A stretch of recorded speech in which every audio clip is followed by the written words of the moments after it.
Depuis plusieurs années, les communes de Petit Canal, d'Anse-Bertrand et de Port-Louis souffrent du même mot, une pénurie en eau. L'eau ne coule presque plus des robinets et les usagers attendent toujours des solutions à ce problème. Effectivement, le problème de l'eau, c'est un problème crucial, chronique dans le Nord-Grand-Terre et qui n'a pas été traité en profondeur.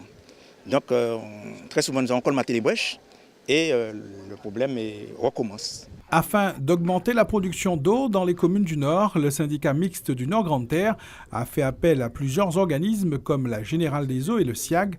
L'objectif, faire un état des lieux des différentes installations pour mieux distribuer l'eau. Nous avons demandé à la Générale des Eaux de faire des investigations pour que nous puissions voir comment on peut déjà chez nous trouver une réponse. Voyons, les Mangues, il y avait à Vermont une unité mobile de traitement. Alors, on va essayer de voir si cette unité est capable encore de fonctionner pour augmenter la production d'eau. Et aussi, nous avons un forage sur Pelletan pour voir si ce forage est en mesure de fournir de l'eau, puisqu'on l'a fermé suite à quelques petits problèmes, mais voir si ce forage est en mesure de nous alimenter pour tenter de régler cette question.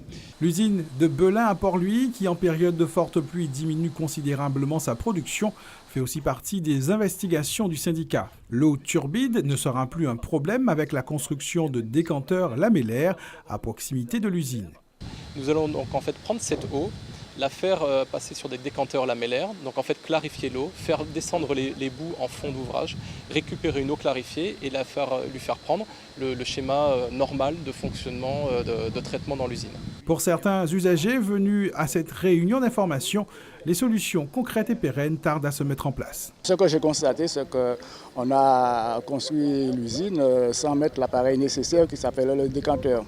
Mais évidemment, il arrive un peu tard. Le mal est fait. Bon, ben, j'espère quand même que ce décanteur permettra d'avoir de l'eau de bonne qualité. Et surtout, ce qui nous intéresse, c'est d'avoir de l'eau dans le robinet. Avant que l'eau n'arrive dans les robinets, les habitants des communes du Nord-Grand-Terre devront encore faire preuve de patience. Les travaux des décanteurs lamellaires devraient s'achever au mois de juin.